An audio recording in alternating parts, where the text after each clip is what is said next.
Hi friends, welcome to my channel. Kakinada జిల్లా తుని మండలానికి చెందిన గణేష్ భవానీల 2 ఏళ్ల కుమార్తె జ్ఞానేశ్వరి 2026 జూన్ 6న అదృశ్యమైంది. నెలలు గడిచినా కూడా పాప ఆచూకీ మాత్రం దొరకలేదు. చిన్నారి కనిపించకుండా పోయిన రోజు నుంచి అదృశ్యమైన పెంపుడు కుక్క కూడా కొద్ది రోజులు కనిపించకుండా పోయింది. తర్వాత తిరిగి వచ్చేసింది. అయితే ఆ శునకం కూడా కొన్ని రోజులకు చనిపోయింది. చిన్నారి కోసం పోలీసులు, అలాగే ఎన్టీఆర్ఎఫ్, అటవీ శాఖ, హనుమాన్ బృందాలు కూడా బావులు, నీటి కుంటలు, అడవి ప్రాంతం, కొండపైన అంతా గాలించాయి. డ్రోన్ల సహాయంతో కూడా వెతికిన ఫలితం అయితే దక్కలేదు. సీసీటీవీ ఫుటేజ్ తో పాటు వేలాది ఫోన్ కాల్స్ కూడా విశ్లేషించారు పోలీసులు. అనుమానితులను కూడా చాలా వరకు ప్రశ్నించారు.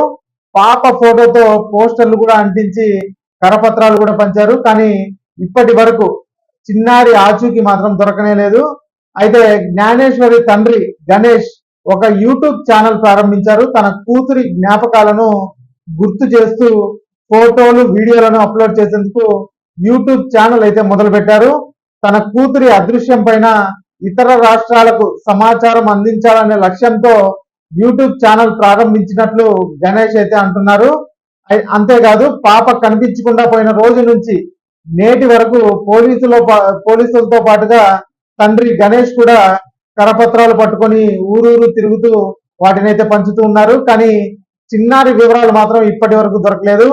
జ్ఞానేశ్వరి మిస్సింగ్ కు సంబంధించి కాకినాడ జిల్లా తుని రూరల్ సిఐ కీలక ప్రకటన కూడా చేశారు. ఆంధ్రప్రదేశ్ హైకోర్టుకు నెలకు ఒకసారి నివేదిక అందజేస్తున్నామని సిఐ గారు అయితే అన్నారు. అలాగే పాప అదృశ్యమై 70 రోజులు దాటిందని, ఆ రోజు నుంచి అదృశ్యమైన పాప కోసం గాలిస్తూనే ఉన్నామని ఆయన అయితే చెప్పారండి. మరి ఈ వీడియో పైన మీ అభిప్రాయాన్ని కామెంట్ రూపంలో తెలియజేయండి. అలాగే మా ఛానల్ సబ్స్క్రైబ్ చేసుకోండి. ఈ వీడియోకి ఒక్క లైక్ అయితే చేయండి. Thanks for watching.